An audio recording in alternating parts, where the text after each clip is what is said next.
ആഹ്ലാദകരമായ ഒരു അനുഭവമാണ്. അവരിതിലൊക്കെ സന്തോഷിക്കുന്നത്. അപ്പൊ അങ്ങനെ കാൽവെട്ടി രണ്ട് കാലം വലിച്ചെറിഞ്ഞു 1994 ജനുവരി 25 അത് കഴിഞ്ഞ് കാലവിനിയുമുള്ള വിഷു വരും വർഷം തിരുവോണം വരും എന്ന് പറഞ്ഞ പോലെ കാലം ഒരുപാട് കടന്നുപോയി. 30 കൊല്ലം കഴിഞ്ഞപ്പോൾ ആ സാധാരണ ഇന്ത്യയുടെ രാഷ്ട്രപതി രാജ്യസഭയിലേക്ക് നാമനിർദ്ദേശം നമ്മൾ അനുമതിയോട് പറഞ്ഞത് ഇത് ശാസ്ത്രത്തിനും സാഹിത്യത്തിനും അംബേദ്കർ ജയന്തി കുറിപ്പിച്ചു, പിണറായി ജയന്തി കുറിപ്പിച്ചു, കോടിയേരി ജയന്തി, അങ്ങനെ എല്ലാം കൂടെ കഴിയും.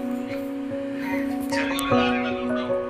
നമ്മുടെ ഉണക്കിട്ട് ചീട്ട് കളിക്കും, അല്ലെങ്കിൽ ക്യാരംസ് കളിക്കും.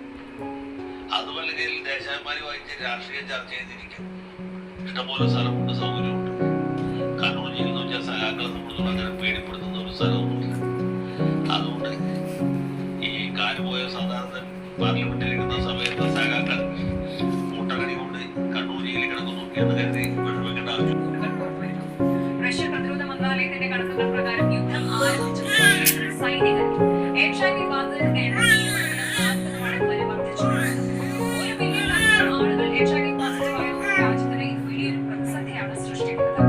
ഈ ഗുരുതരമായ സാഹചര്യത്തിന്റെ കാരണങ്ങളും സാമൂഹിക പ്രത്യാഘാതങ്ങളും എന്തൊക്കെയാണെന്ന് വിശദമായി പരിശോധിക്കാം.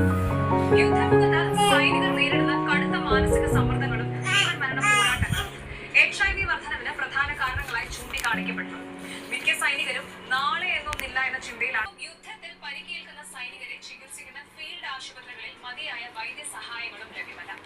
രക്തം സ്വീകരിക്കാനും മുറിവുകൾ ശുചീകരിക്കാനും ഇത് HIV ഉൾപ്പെടെയുള്ള രോഗങ്ങൾ പകരാൻ സാധ്യത വീണ്ടും വർദ്ധിപ്പിക്കുന്നു.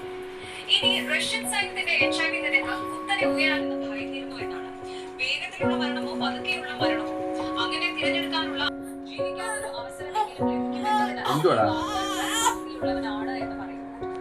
യുദ്ധകാലത്ത് പല സൈനികർക്കും ആധുനിക ആന്റി റിട്രോവൈറൽ തെറാപ്പി ART ലഭ്യമായി ലഭിക്കുന്നില്ല.